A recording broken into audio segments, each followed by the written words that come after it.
Mga besi, may gawa pala tayo. Ayan ang buhok niya. Alam nyo ba, pagkaka-analyze ko dyan, sawa sa kulay ang buhok niya. Kasi magpapasukan, nagkulay pa siya ng black. Tapos, ang tigas-tigas pa ng buhok niya. Ang hirap-hirap kasi makapal pa. Tara, gawin natin. Nag-a-apply na pala ako dyan ng gamot na pang-riban. Mga besi, tandaan po ninyo, pag nagpapariban kayo, huwag niyong ipapasagad sa anit yung gamot na pang-riban.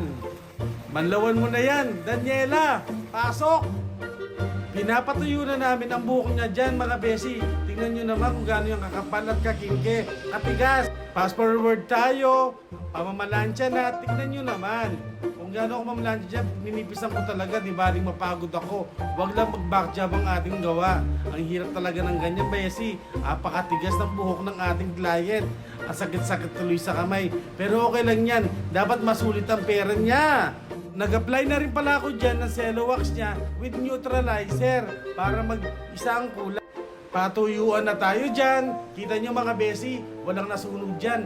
Pero natural, may dry sa dulo yan kasi nga, rebonding ang buhok ng ating client. Apakahirap ng gumagawa ng ganyan. Pero kung nag-enjoy kayo hanggang ngayon, follow nyo ako!